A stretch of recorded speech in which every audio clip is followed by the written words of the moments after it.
आज हम इस वीडियो के अंदर क्षितिज भाग 2 काव्यखंड सूरदास जी का चैप्टर पढ़ेंगे।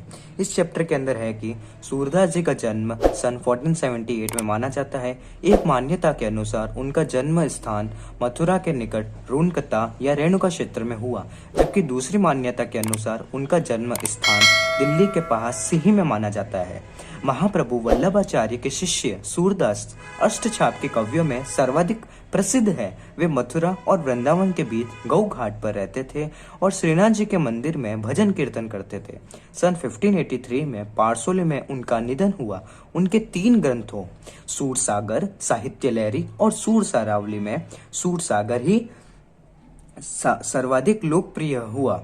खेती और पशुपालन वाले भारतीय समाज का दैनिक अंतरंग चित्र और मनुष्य की स्वाभाविक वृत्तियों का चित्रण सूर की कविता में मिलता है। सूर वात्सल्य और श्रृंगार के श्रेष्ठ कवि माने जाते हैं। कृष्ण और गोपियों का प्रेम सहज मानवीय प्रेम की प्रतिष्ठा करता है। सूर ने मानव प्रेम की गौरव गाथा के माध्यम से सामान्य मनुष्यों को हिंसा बोझ से मुक्त किया, उनमें जीने के लग पैदा की।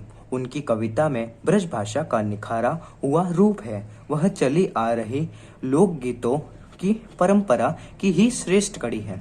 इस चैप्टर के अंदर यह कह रहे हैं सूरदास जी, मतलब सूरदास जी का जन्म सन 1478 में हो गया था, ठीक है। और एक मान्यता के अनुसार उनका जन्म मथुरा के निकट रूनकता या रेणुका क्षेत्र में हुआ, और जबकि दूसरी मान्यता यह थी कि दूसरी मान्यता के अनुसार उनका जन्म स्थान दिल्ली के पास सिही में माना जाता है, ठीक है।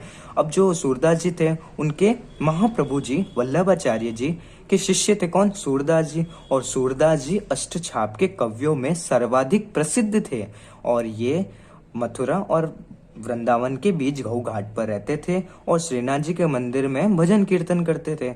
और इनका निधन पारसोली के अंदर हुआ 1583 में, ठीक है। और उनके 3 ग्रंथों में से सूरसागर, साहित्य लहरी और सूरसारावली में सूरसागर ही सर्वाधिक लोकप्रिय हुआ, ठीक है। तो ये जो था, ये था हमारा लेखक परिचय। अब इस पाठ परिचय के अंदर क्या है कि ये जो पद है ना, ये उद्धव तुम, ये सब पद है, ठीक है। और ये पाठ परिचय में ये बताया गया है कि इन पदों को सूरसागर के 10वें अध्याय भ्रमर गीत से लिया गया है, ठीक है।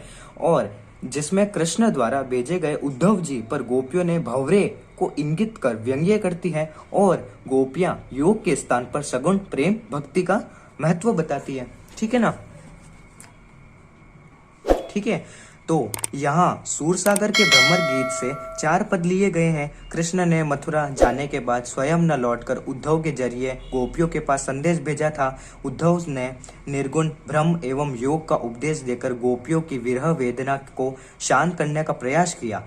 गोपियां ज्ञान मार्ग के बजाय प्रेम मार्ग को पसंद करती थी, इसी कारण उन्हें उद्धव का शुष्क संदेश पसंद नहीं आया। तभी वहां एक भौरा आ पहुंचा। यहीं से भ्रमर गीत का प्रारंभ होता है। गोपियों ने भ्रमर के बहाने उद्धव पर व्यंग्य बाण छोड़े। पहले पद में गोपियों की यह शिकायत वाजिब लगती है कि यदि उद्धव कभी स्नेह के धागे से बंधे होते तो वे विरह की वेदना को अनुभूत अवश्य कर पाते। दूसरे पद में गोपियां की यह स्वीकारोक्ति के उनके मन की अभिलाषाएं मन में ही रह गई, कृष्ण के प्रति उनके प्रेम की गहराई को अभिव्यक्त करती है।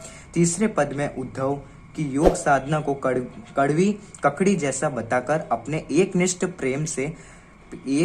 प्रेम में दृढ़ विश्वास प्रकट करती है। चौथे पद में उद्धव को ताना मारती है कि कृष्ण ने अब तक राजनीति पढ़ ली है। अंत में गोपियां द्वारा उद्धव को राजधर्म, प्रजा का हित याद दिलाया जाना सूरदास की लोक धर्म को दर्शाता है। तो ये तो था इनका लेखक परिचय। हमने पाठ परिचय पढ़ लिया है। अब अगली वीडियो में हम क्या करेंगे कि इनका पद परिचय पढ़ लेंगे, जो है ना ये उधो तुम तो हो अति बड़भागी, अपरस रहत स्नेह तगाते नाहिन मन अनुरागी। तो ये वाले जो पद है ये हम अगली वीडियो में पढ़ लेंगे। अभी तक हमने क्या पढ़ा था? पाठ परिचय और पद परिचय, ठीक है, लेखक परिचय। अब हम अगली वीडियो में पद परिचय पढ़ लेंगे। तब तक आप लेखक परिचय और पाठ परिचय कवर कर लीजिएगा, ठीक है। धन्यवाद, थैंक यू।